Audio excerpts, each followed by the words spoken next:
તમારા છ plus store છે, 6 સ્ટોર છે, રાઈટ?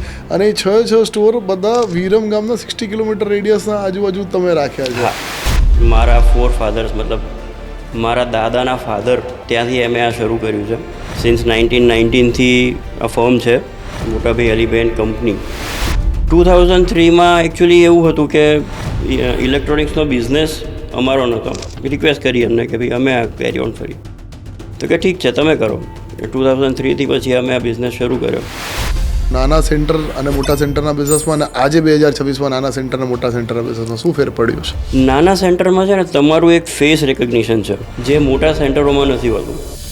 કોવિડ ટાઈમમાં ઘર સુધી કસ્ટમર આવતા હતા અચ્છા, કે ભાઈ અમને આ વસ્તુ જોઈએ છે, તમે કરી આપો, આ કરી આપો. એટલે મતલબ થાય છે, એટલે નાના સેન્ટરમાં હોવાનો ફાયદો છે. મારે ઓપ્પો સાથે જોઈન થવું છે અને આટલી લાંબી તમારી પાર્ટનરશિપ થઈ, તમારું શું રીઝન હતું? ઓપ્પો જ્યારથી લોન્ચ થઈ તો ઓપ્પો એક એવી બ્રાન્ડ છે કે જે રિટેલરને કમાતા શીખવાડ્યું.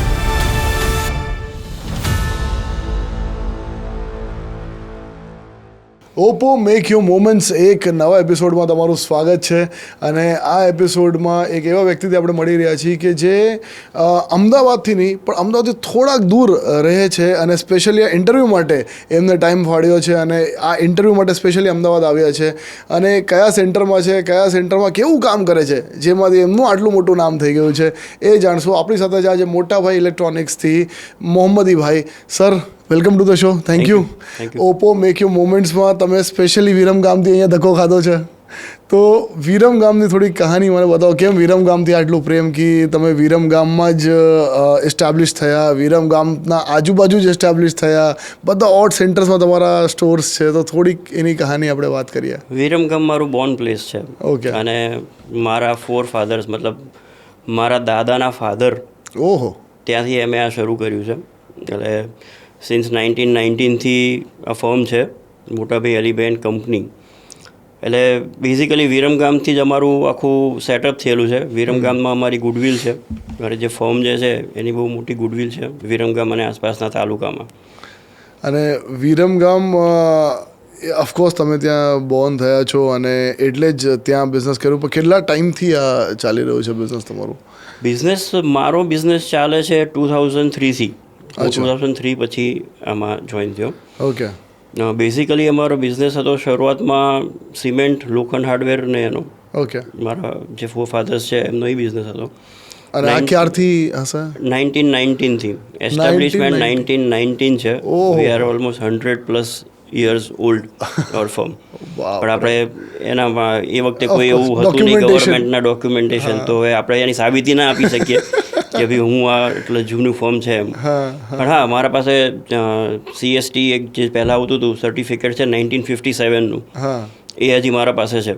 તો હું એટલું તો પ્રૂફ કરી શકું કે 1957થી ફોર્મ છે. ઓલમોસ્ટ આઝાદીના આસપાસ, એના આસપાસથી 68 years જેવું કહી શકાય. યસ. અને તમે આમાં ક્યારથી જોડાયા? 2003થી. ઓકે. સો 2003માં જ્યારે મોહમ્મદીભાઈ જોડાયા હતા, એ દિવસ ઉપર અગર આપણે પાછા જઈએ તો શું થોટ હતી, કેવું હતું? 2003માં એકચ્યુઅલી એવું હતું કે ઇલેક્ટ્રોનિક્સનો બિઝનેસ અમારો નહોતો, અંકલ કરતા હતા. ઓકે. એ 1985થી કરતા હતા. ઓકે. રાઇટ્સ પછી અમે નક્કી કર્યું કે મારે આ બિઝનેસ હવે આગળ નથી વધારવો, અને એ દરમિયાનમાં અમારા પાસે કોઈ એવો બિઝનેસ હતો નહીં.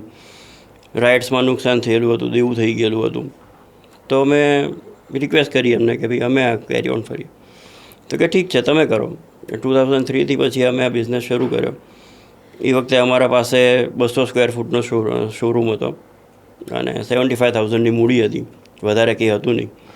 ત્યાંથી અમે શરૂ કર્યું આ રહ્યું, અને અત્યારે અહીંયા પહોંચ્યા છીએ. ક્યાં વાત. અને 2003માં કન્ઝ્યુમર ઇલેક્ટ્રોનિક્સ? હા, કન્ઝ્યુમર ઇલેક્ટ્રોનિક્સ. અને પછી મોબાઈલ ફોન ક્યારે? મોબાઈલમાં અમે એન્ટર થયા 2013-14થી.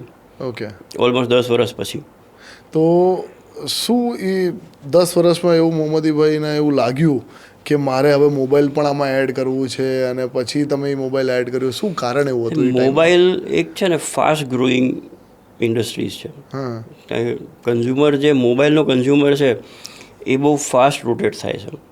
તમે આજે તમારા ઘરે ટીવી કે ફ્રીજ હશે તો એ 15 વર્ષ જૂનું 20 વર્ષ જૂનું લોકો વાપરતા હશે. મોબાઈલ કોઈ એવું નહીં કે હું 15 વર્ષ જૂનો વાપરું છું. ટ્રુ. મોબાઈલ 1-1.5 વર્ષ 2 વર્ષ બહુ થઈ ગયું. અને હવે તો સ્ટેટસ સિમ્બોલ થઈ અને ગયું હવે છે. હા એટલે આ તો એક હવે જરૂરિયાત થઈ ગઈ છે.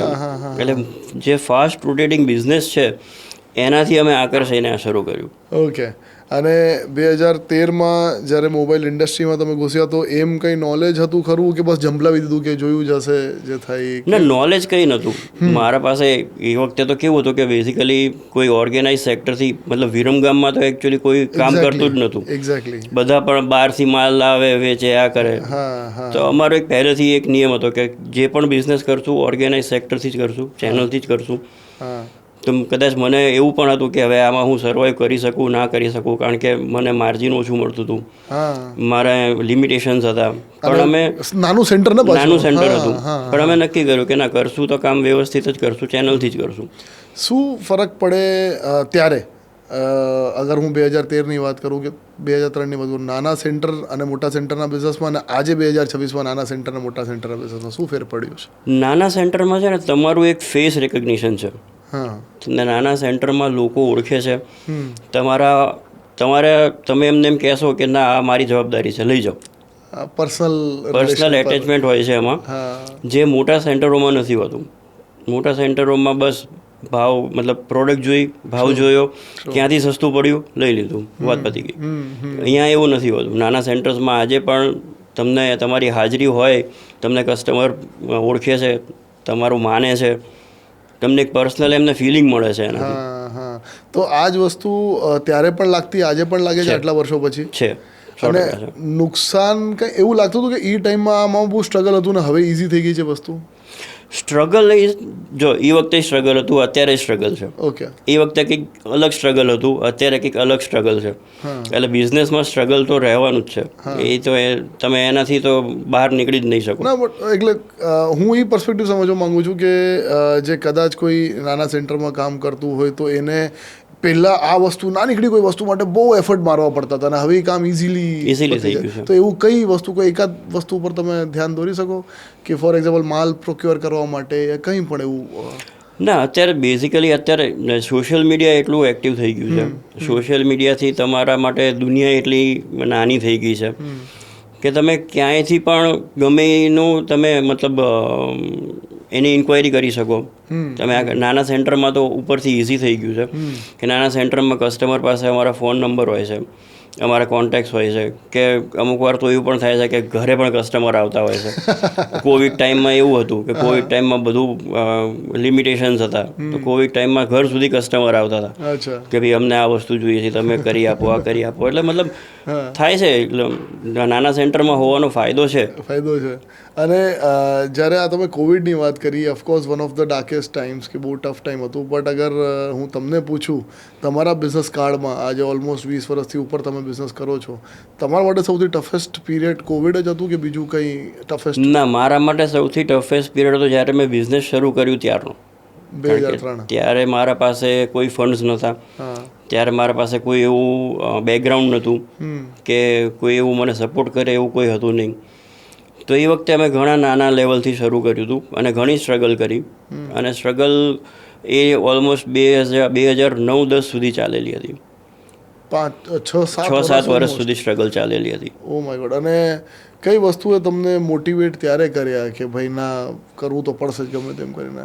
મેઇન મોટિવેશન હતું મારા ફાધરનું. જી. 2009માં એ ડેથ થયું એમનું. પણ ત્યાં સુધીનું એમનું જે મોટિવેશન હતું કે અમને કોઈ દિવસ હારવા નહોતા દીધા. એ પોતે કિડની ટ્રાન્સપ્લાન્ટના પેશન્ટ હતા.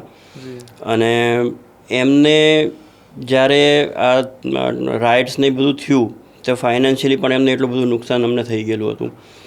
તો અમારું મેઇન ઇન્સ્પિરેશન તો એ જ છે. એમને કોઈ દિવસ એવું નથી લાગવા દીધું કે ના, હવે અહીંયાથી આગળ નહીં થવાય, કે અહીંયાથી આગળ આપણે રોકાઈ જઈએ, કે બીજું કંઈક વિચારીએ. એમનું ફોકસ હતું કે ના, જે કામમાં છો એ જ કામમાં આગળ વધો તમે. ક્યાં વાત.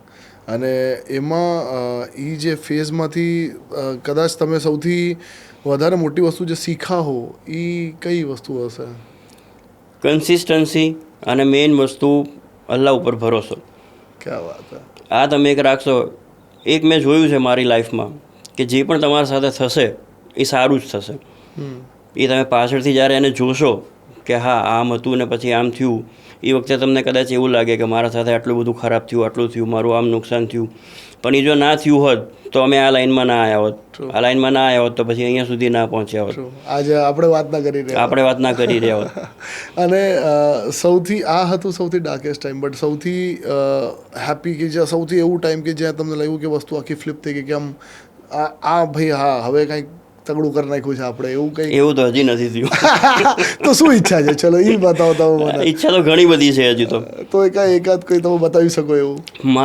મારા જે સ્ટોર્સ જે છે આ સ્ટોર્સને વધારવા છે હજી. જી. એમાં મને અમુક લિમિટેશન્સ નડે છે હજી પણ.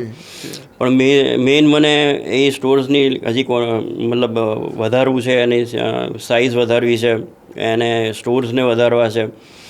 અને એની કોઈ બિઝનેસમાં કોઈ સંતોષ હોતો નથી. અને એક મને બહુ ઇન્ટરેસ્ટિંગ લાગે કે તમારા છ પ્લસ સ્ટોર છે, 6 સ્ટોર છે, રાઈટ? અને એ 6 સ્ટોર બધા વિરમ ગામના 60 કિલોમીટર રેડિયસના આજુબાજુ તમે રાખ્યા છે. સો એકલા ઓલા ક્રિકેટમાં જે કહેવાય ને કે હોમ ગ્રાઉન્ડનું એડવાન્ટેજ એવું છે. હોમ ગ્રાઉન્ડનું એડવાન્ટેજ પ્લસ બીજું કેવું છે કે તમારી એટલી લિમિટ વધે. તમે આજે જેટલા નજીક કસ્ટમરના જશો, આજે કેવું છે ફાઇનાન્સ, બધી કંપનીઓમાં ફાઇનાન્સ ઓપ્શન આવી ગયેલું છે. તો હવે કસ્ટમરને એવું છે કે દૂર નથી જવું. કોઈ નાનો વિરમગામનો કસ્ટમર છે તો એને વિરમગામમાં ફાઇનાન્સનો ઓપ્શન મળશે તો એ અમદાવાદ સુધી નહીં જાય. એ જ રીતે મારાથી દૂર કોઈ ગામડું છે કે 20-25 કિલોમીટર દૂરનું કોઈ ગામડું છે તો એને જો લોકલ વસ્તુ અહીંયા ફાઇનાન્સ ઉપર મળી જતી હશે, સારા ભાવમાં મળી જતી હશે તો એ વિરમગામ નહીં આવે. તો મારી મેઇન એમ એ જ હતું કે હું કસ્ટમરની રીચ વધારું મારી, કે કસ્ટમર મારું નામ ગુડવિલ તો હતી જ મારી, એનો જ ફાયદો મારે લેવાનો હતો. અને એના માટે થઈને જ આપણે આ સ્ટેપ કર્યું છે કે ધીમે ધીમે એ જ દિશામાં આગળ વધીએ. ક્યાં વાત હે. અને આ દિશામાં આગળ વધતા 2013માંથી 2014-15માં તમે ઓપ્પો સાથે જોડાયા? 2015માં એ મોમેન્ટ શું હતું? શું કામ તમને એવું લાગ્યું કે ના મારે ઓપ્પો સાથે જોઈન થવું છે અને આટલી લાંબી તમારી પાર્ટનરશિપ થઈ? તમારું શું રીઝન હતું? ઓપ્પો જ્યારથી લોન્ચ થઈ તો ઓપ્પો એક એવી બ્રાન્ડ છે કે જે રિટેલરને કમાતા શીખવાડ્યું. અચ્છા. આજે મને યાદ છે કે મેં જ્યારે શરૂ કર્યું ત્યારે લોકો એવું કહેતા કે મોબાઈલમાં કોઈ માર્જિન નથી, 50-100-150 રૂપિયાનો ધંધો છે, ટર્નઓવર ગેમ છે, બાકી કંઈ માર્જિન નથી. ઓપ્પોને આ બધી કંપની આવી એ પછી રિટેલરને એવું થયું કે ના મોબાઈલમાં માર્જિન મળે છે. અચ્છા. અને માર્જિન લેતા મેં શીખવાડ્યું. અને આટલા વર્ષો એવી રીતે તમારે નીકળી ગયા ઓપ્પો સાથે, અને હવે F33 જે ફોન આવી રહ્યો છે, તો F33 વિશે તમે શું માનો છો? ઓપ્પોની F33 સિરીઝ જે છે આ કાયમ બૂમ હોય છે માર્કેટમાં એનું. એટલે મતલબ એક જાતનો તમે સમજો ને કે ફેસ્ટિવલ જેવું જ હોય છે. એની અત્યારે જે 33 લોન્ચ થઈ રહી છે એના જે સ્પેસિફિકેશન તમે જોશો, એની ક્વોલિટી તમે જોશો, અને કંપની એના ઉપર જે સ્કીમ્સ આપે છે, પ્રી બુકિંગ સ્કીમ આપે છે, પછી ફાઇનાન્સ સ્કીમ આપે છે, આ બધી કસ્ટમરને એટલી એટ્રેક્ટ કરે છે. અત્યારે તો રિસન્ટલી પ્રી બુકમાં અમે IPLની ટિકિટ પણ આપી દીધી છે. હવે આથી વિશેષ કસ્ટમરને શું જોઈએ બીજું? યસ, એટલે ભાઈ મેચ જો બધું મજા કરો, બધું મજા કરી લો, ફોન પણ લઈ લો, મેચ પણ જોઈ લો. અને ઓપ્પો આ જે F33 જે સિરીઝ છે એમાં AI બહુ મહત્ત્વનો ભાગ ભજવે છે. AI તમારા જિંદગીમાં ક્યાં સ્ટેન્ડ કરે છે? તમે મોહમ્મદીભાઈ AI કેટલું યુઝ કરે છે, ક્યાં યુઝ કરે છે? હું મારા બિઝનેસમાં, મારા કોમ્યુનિકેશનમાં તો AI યુઝ કરું જ છું. ઇનફેક્ટ અમુક મેલ્સ પણ AIથી લખી નાખું છું. અમુક ગ્રીટિંગ્સ કરવાનું હોય તો ગ્રીટિંગ્સ પણ AIથી કરી દઉં છું. એટલે મને તો લાગે છે સાચું છે યાર કે હવે મહેનત, ખોટું શું હોય એમ? તમને એટલી ફાયદો એમ કે તમે યાર આટલી મહેનત નથી કરતા ને એ પણ AIથી તમે છાપીને આપી દો છો, તો એ તો બરાબર જ છે. ટાઈમ સાથે ચેન્જ થવું જ પડશે. જે લોકો ટાઈમ સાથે ચેન્જ નથી થયા એ લોકો પાછળ રહી ગયા છે. હવે અત્યારે AI નો ટાઈમ છે, તમારે ટાઈમ સાથે રહેવું જ પડશે. સારું હોય ખરાબ હોય જે પણ હોય, પણ અત્યારનો ટાઈમ એવું કહે છે કે આપણે AI સાથે રહેવું જોઈએ અને AI નો ફાયદો ઉઠાવવો જોઈએ. તમે એને નેગેટિવ લેશો તો નેગેટિવ તો ઘણા એના એસ્પેક્ટ છે કે લોકો ઘણું બધું કહેશે. તમે પોઝિટિવ લો, પોઝિટિવમાં આજે હું મારી વાત કરું તો મારે કોઈને કોઈ મેલ કરવો છે, એના કોઈ સ્ટ્રીક શબ્દો કહેવા છે, એને કોઈ સારી ભાષામાં ઠપકો આપવો છે, હું નથી કરી શકતો. જોરદાર વાત છે. હું નથી કરી શકતો. જ્યારે AI બધું તમને કરી દે છે. કે મારે કઈ અપશબ્દો નથી બોલવા, નથી બોલવા, પણ સામેવાળાને એવું લાગવું જોઈએ કે આ મને યાર કંઈક બોલે છે, યસ લખી આપે છે બધું. યસ. અને આ સેમ વસ્તુ હું પણ કરું છું કે મારો ટોન આવો હોવો જોઈએ, જરા ઓલાને ડર લાગવો જોઈએ પણ ખોટું ના લાગવું જોઈએ. તો સેમ વે તમારે કઈ વસ્તુ કેઝ્યુઅલી કોઈને કન્વે કરવું છે, તમે એને મૌખિક નથી કહી શકતા કે મેલમાં તમે એવું રાઇટિંગમાં નથી લખી શકતા, તમે કરી દો એઆઈમાં, એને પોઈન્ટ્સ આપી દો. તો ઓલા ફોટોમાંથી પછી લોકો પાછળથી ગાયબ કરો છો કે નહીં તમે?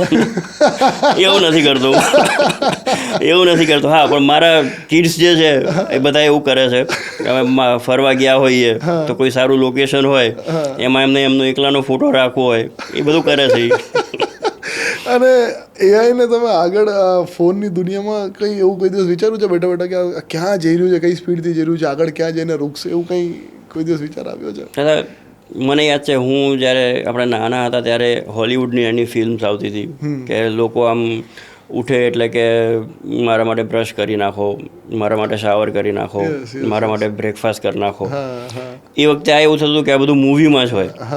હવે એવું લાગે છે કે આ બધું રિયલમાં થઈ શકશે. તમને ઇવન કે તમે જ્યારે શાવર લેવા જાઓ છો, તમને કેટલા ડિગ્રીનો શાવર જોઈએ છે, કેટલા ડિગ્રીનું હોટ વોટર જોઈએ છે ને એ પણ એ સેટ કરીને આપશે. તો આ તમારું એક વિઝન છે કે કદાચ આવું એઆઈ કરી શકે છે. નાઇસ. અને એઆઈ અને સોશિયલ મીડિયા પણ અત્યારના બહુ બૂમ ઉપર છે, જેવી રીતે એઆઈ બૂમ ઉપર છે. સોશિયલ મીડિયા મને એવું લાગે છે કે મોટાભાઈ, જે હું સમજું છું બહારથી જોઈને, કે મોટાભાઈ ઇલેક્ટ્રોનિક્સમાં સોશિયલ મીડિયા બહુ મહત્વનું પાર્ટ ભજવ્યું છે. 100%. તો જરાક એ જર્ની કેવી રીતે ચાલુ કર્યું હતું સોશિયલ મીડિયા વિચાર? કેમ કે લોકો તો હજુ પણ ઘણા કોન્શિયસ છે સોશિયલ મીડિયા પર આવવાથી કે અરે ના કેમેરાની. તો ક્યારે ચાલુ કર્યું? તમારા બ્રધર જે છે બહુ એક્ટિવ રીલ્સ બનાવે છે. થોડીક એ જર્ની મને લઈ જઈ શકો? એ અમે ઇન્સ્પાયર જ થયા, આજે લોકોથી જ ઇન્સ્પાયર થયા. અમે જોયું કે ભાઈ લોકો બિઝનેસ માટે થઈ અને આ રીલ્સ બનાવે છે, એમનું જે ડિસ્પ્લે એમને કરવું છે, એમને જે કસ્ટમરને કન્વે કરવું છે, તમે નથી કરી શકતા. તમે ફિઝિકલી કે તમે ટેલિકોલિંગથી કેટલા કસ્ટમરને પહોંચી શકો? લિમિટેડ હોય છે.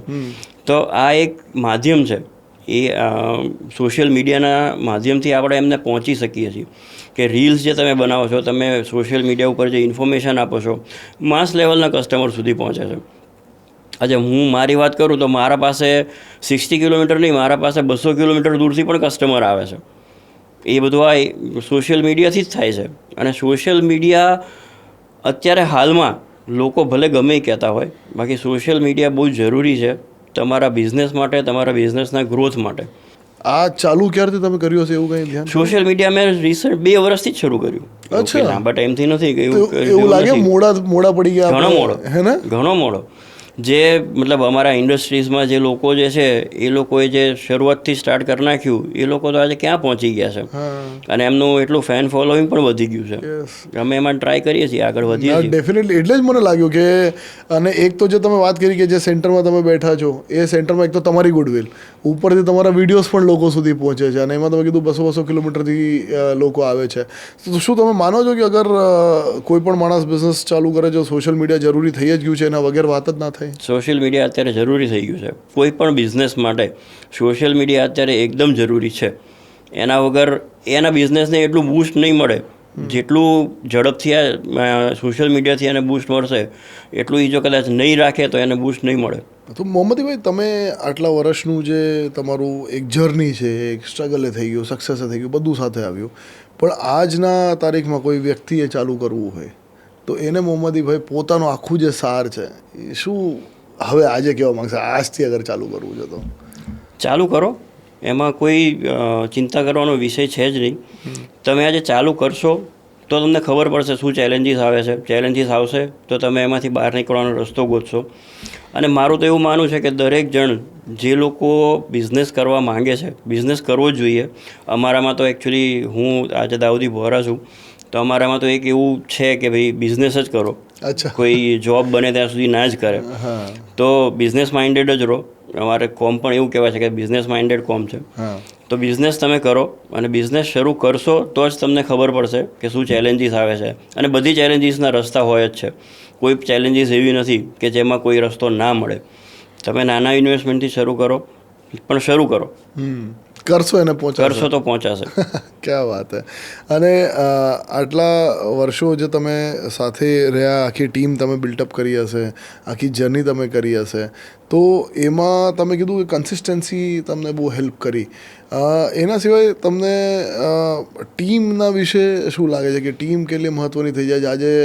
આજે એક જગ્યાથી 6 જગ્યા ઉપર તમે ડાયવર્ટ થયા, અને એ પણ એક નાનું સેન્ટર કે જ્યાં લોકોને એટલું યુઝ ટુ નથી કે ચેન્જ હોવી કે આવી રીતે હોવું, તો એ એક આખું કેવું માહોલ છે? ટીમ ઘણી મહત્ત્વનો ભાગ છે.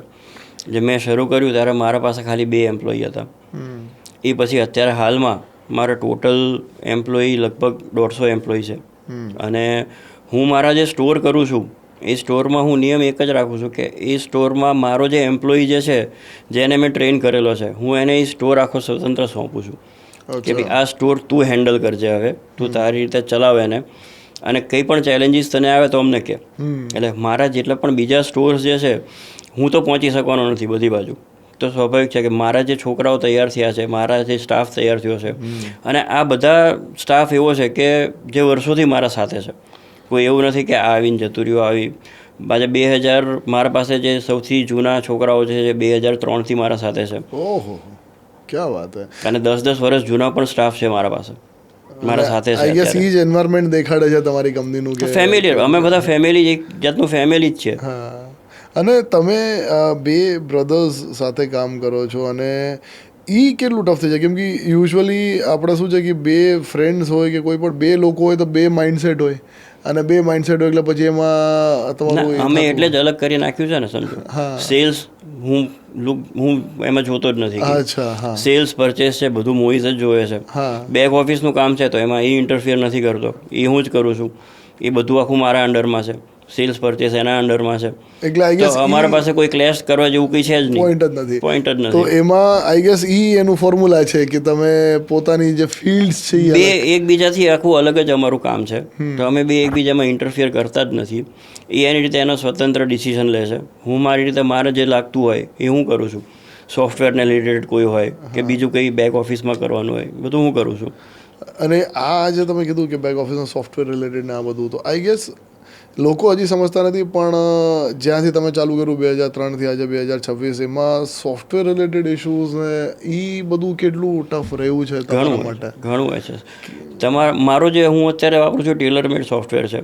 તો એ સોફ્ટવેર ખાસ મેં એટલા માટે જ કર્યો છે કે મારો કસ્ટમરનો ડેટા છે, મારો પર્સનલ ડેટા છે, મતલબ મારા સેલ્સનો ડેટા જે છે, હું કેવી રીતે કામ કરું છું, યર ઓન યર મેં શું કર્યું, મારે પાસ્ટ 2 વર્ષનું 3 વર્ષનું જોવું છે તો હું એને કેવી રીતે જોઉં છું, આ બધું મહત્ત્વનો ભાગ ભજવે છે.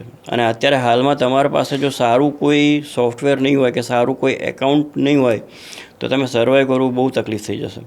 તો એ સૌથી બેકબોન છે. બેકબોન છે, એક્ઝેક્ટલી છે, એ બેકબોન છે. ક્યાં વાત છે, બરાબર છે. અને આ જે બધું સિરિયસ તમે બેક ઓફિસ વર્કમાં તમે વધારે એક્ટિવ રહ્યો છો, તો એકદમ તમારું એકદમ સિરિયસ કામ છે, તમારી પર્સનાલિટી એકદમ સિરિયસ છે.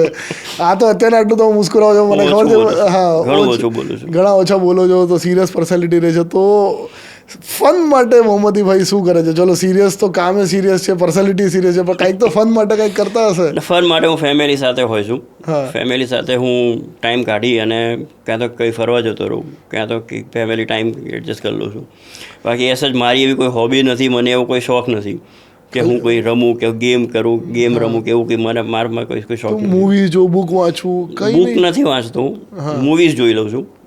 મૂવીઝ જોઈ લઉં છું, સારી મૂવીઝ હોય તો એ જોઈ લઈએ છીએ. ઓકે, પણ એનો શોખ નહીં? શોખ એવો નહીં, શોખ ખાલી ક્રેઝી ફેન નહીં કે ના મારે આમ કરવું જ છે, મૂવી આ જોવી જ છે, નહીં. ઠીક છે, ફેમિલી સાથે જતા હોય જોઈ લઈએ. તો ક્રેઝી ફેન મોટા ભાઈ ઇલેક્ટ્રોનિક્સ જ છો તમે, એવું જ કહી શકાય. શું મોહમ્મદીભાઈ, હવે જતાં મોટાભાઈ ઇલેક્ટ્રોનિક્સના આટલું પ્રેમ મળે છે વિરમગામને અને આજુબાજુના શહેરોમાં, હવે શું ફ્યુચર પ્લાન છે? શું કેવી રીતે જુઓ છો તમે આ કંપનીના ફ્યુચર પ્લાન? જો મારા પાસે મારું એક પ્લસ પોઈન્ટ છે, મારું સીઈ બિઝનેસ છે. કન્ઝ્યુમર ઇલેક્ટ્રોનિક્સમાં હું જે અત્યારે જે લેવલ ઉપર છું, અત્યારે હાલમાં હું એને એક આગળ વધારવા માગું છું કે હું જે પણ હવે આગળ સ્ટોર કરીશ, કે સપોઝ ફ્રેન્ચાઇઝી મોડ્યુલ ઉપર જઈશ તો એમને મારા પાસે મોબાઈલ અને ઇલેક્ટ્રોનિક્સ આ બેયનો એમને સાથ મળશે. જનરલી લોકો મોબાઈલ્સમાં વધારે આગ્રહ રાખતા હોય છે, પણ ઇલેક્ટ્રોનિક્સમાં લોકો પછી પાછા પડી જાય છે. તો મારા સાથે એવું નહીં થાય. હું એ કરવા માગું છું કે ઇલેક્ટ્રોનિક્સ અને મોબાઈલ આ બેનું આખું સ્ટોર સાઇઝ કરી અને ફ્રેન્ચાઇઝી લેવલ ઉપર કે આગળ જે પણ મારા સ્ટોર ડેવલપ થશે, અત્યારે હાલમાં પણ એ રીતે જ છે જે મારા 6 સ્ટોર છે એમાં બધું કવર થાય જ છે ઇલેક્ટ્રોનિક્સ અને મોબાઈલ, અને ફ્યુચરમાં પણ હું એ રીતે કરીશ. કેટલા આજે કંઈ મેનિફેસ્ટ આપણે કરીએ કે કેટલા સ્ટોર કરવાની ઈચ્છા છે? શું કંઈક નંબર કોઈ દિવસ મગજમાં રાખ્યો છે કે જેને આમ બહુ સ્ટ્રોંગલી તમે એવો નંબર મગજમાં રાખીશ તો હું લિમિટેડ થઈ જઈશ. અરે ક્યાં વાત. Sir thank you so much, તમે આટલું ટાઈમ આપ્યો અને સ્પેશિયલી તમે વિરમગામથી અહીંયા આવ્યા અમારા માટે.